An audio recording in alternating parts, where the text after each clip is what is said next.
ಕರ್ನಾಟಕ ಪ್ರದೇಶ ಕಾಂಗ್ರೆಸ್ ಪಕ್ಷದ ಅಧ್ಯಕ್ಷರು, ಕರ್ನಾಟಕ ರಾಜ್ಯ ಸರ್ಕಾರ ಉಪಮುಖ್ಯಮಂತ್ರಿಯಾದ ಶಿವಕುಮಾರ್ ಅವರೇ, ವೇದಿಕೆ ಮೇಲಿರ್ತಕ್ಕಂಥ ಎಲ್ಲ ನನ್ನ ಸಚಿವ ಸಹೋದರಿಗಳೇ, ಶಾಸಕ ಮಿತ್ರರುಗಳೇ, ಕಾಂಗ್ರೆಸ್ಸಿನ ಎಲ್ಲ ಪದಾಧಿಕಾರಿಗಳೇ, ಬಂಧುಗಳೇ, ಕಾರ್ಯಕರ್ತರ ಬಂಧುಗಳೇ ಹಾಗೂ ಮಾಧ್ಯಮದ ಮಿತ್ರರುಗಳೇ, ಸ್ನೇಹಿತರೆ, ಈಗ ಕರ್ನಾಟಕ ರಾಜ್ಯದಲ್ಲಿ ನಾವು ಈ ಪ್ರತಿಭಟನೆಯನ್ನು ಕಾಂಗ್ರೆಸ್ ಪಕ್ಷದಿಂದ ಆಯೋಜಿಸ್ತಾ ಇದ್ವಿ. ಇಡೀ ಭಾರತ ದೇಶದಲ್ಲಿ ಜನ ಇವತ್ತು ಬೆಲೆ ಏರಿಕೆಯಿಂದ ತತ್ತರಿಸಿ ಹೋಗಿದ್ದಾರೆ. ಬಹುಶಃ ಈ ಸರ್ಕಾರ ಬಂದಿದ್ದು ತಮಗೆ ಗೊತ್ತಿದೆ, ಕೇವಲ ಸುಳ್ಳು ಭರವಸೆಗಳನ್ನು ಹೇಳಿ ಗಂಗಾ ಕಾವೇರಿಯಲ್ಲಿ ಹಾಲು ಜೇನು ಹರಿಸಿರುವ ಭರವಸೆಗಳನ್ನು ಕೊಟ್ಟು ಇವತ್ತು ಕೇಂದ್ರದಲ್ಲಿ ಬಿಜೆಪಿ ಪಕ್ಷವರು ಅಧಿಕಾರಕ್ಕೆ ಬಂದಿದ್ದಾರೆ.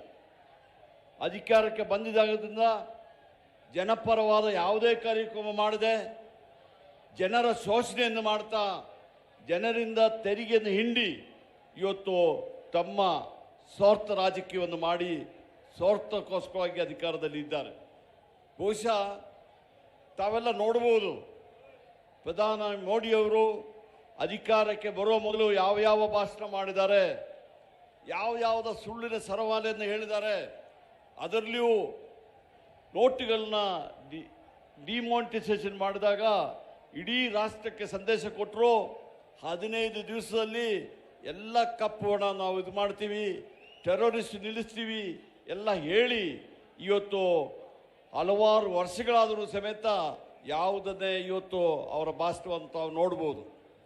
ಇವತ್ತು ರಾಜ್ಯದಲ್ಲಿ ಕಾಂಗ್ರೆಸ್ ಪಕ್ಷ ಇದ್ದಾಗ ನಾನು ಯಾವ ಹಿಂದಿನ ಕತೆ ಹೇಳ್ತಾ ಇಲ್ಲ, ಯಾಕೆಂದ್ರೆ ಬಿಟ್ಟರೆ ಪಂಡಿತ್ ಜವಾಹರ್ಲಾಲ್ ನೆಹರು ಆಗಿರ್ಬೋದು, ಅಥವಾ ಲಾಲ್ ಬಹದ್ದೂರ್ ಶಾಸ್ತ್ರಿಯವರಾಗಿರ್ಬೋದು, ಅಥವಾ ಇಂದಿರಾ ಗಾಂಧಿಯವರಾಗಿರ್ಬೋದು, ರಾಜೀವ್ ಗಾಂಧಿಯವರಾಗಿರ್ಬೋದು, ನರಸಿಂಹರಾಯರಾಗಿರ್ಬೋದು, ಮನಮೋಹನ್ ಸಿಂಗ್ ಜಿ ಅವರಾಗಿರ್ಬೋದು, ಎಲ್ಲರೂ ಜನಹಿತವಾದ ಕಾರ್ಯಕ್ರಮಗಳನ್ನು ಕೊಟ್ಟಿದ್ದಾರೆ ಈ ರಾಷ್ಟ್ರಕ್ಕೆ.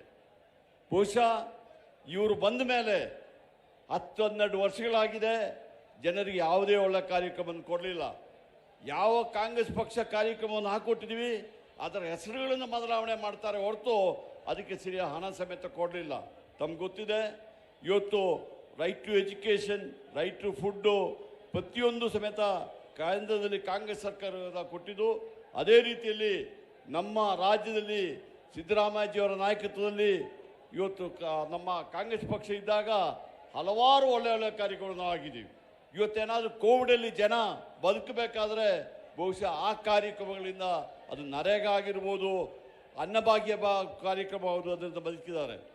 ಆ ಸಂದರ್ಭದಲ್ಲಿ ರಾಹುಲ್ ಗಾಂಧಿಯವರು ಭಾರತ್ ಜೋಡೋ ಯಾತ್ರೆ ಮಾಡಿದಾಗ ಜನಸಾಮಾನ್ಯರ ಸಂಪರ್ಕವನ್ನು ಮಾಡಿ ಅವರು ಎಲ್ಲ ಜನರ ಸಮಸ್ಯೆಗಳನ್ನು ತಿಳ್ಕೊಂಡಿದ್ರು. ನಮ್ಮ ನೆಚ್ಚಿನ ಮುಖ್ಯಮಂತ್ರಿಯಾದ ಸಿದ್ದರಾಮಯ್ಯಜಿಯವರು ಬರ್ತಾ ಇದ್ದಾರೆ. ಬಹುಶಃ ತಾವೆಲ್ಲ ಅವರ ಮತ್ತು PCC ಅಧ್ಯಕ್ಷರ ಹಾಗೂ ನಮ್ಮ AICC general secretary Ranjit Surjewala ಅವರು ಬರ್ತಾರೆ. ಅವರ ಭಾಷಣವನ್ನು ಕಾತುರರಾಗಿದ್ರ ನಾನು ಹೆಚ್ಚಿಗೆ ಮಾತಾಡಲಿಕ್ಕೆ ಹೋಗೋದಿಲ್ಲ. ಒಂದು ಮಾತನ್ನು ಹೇಳ್ತೀನಿ, ಯಾರೇ ಒಳ್ಳೆ ಕಾರ್ಯಗಳು ಆಗಬೇಕಂದ್ರೆ ಕಾಂಗ್ರೆಸ್ ಪಕ್ಷದಿಂದ ಆಗ್ತದೆ ಹೊರತು ಈ BJPಯವರು ಪಟ್ಟಭದ್ರ ಹಿತಾಸಕ್ತಿಗಳ ಹಿತವನ್ನು ಕಾಪಾಡ್ತಿದ್ದಾರೆ ಹೊರತು ಜನಸಾಮಾನ್ಯರಿಗೆ ಯಾವುದೇ ಒಳ್ಳೆ ಕಾರ್ಯಕ್ರಮ ಮಾಡೋದಿಲ್ಲ ಎಂಬ ಮಾತನ್ನು ಹೇಳಿ ಇವತ್ತು 5 ಅಂಶಗಳ ಕಾರ್ಯಕ್ರಮದಿಂದ ಇವತ್ತು ಕರ್ನಾಟಕದಲ್ಲಿ ಸಾಕಷ್ಟು ಜನ ಇವತ್ತು ಉಳಿದುಕೊಂಡಿದ್ದಾರೆ.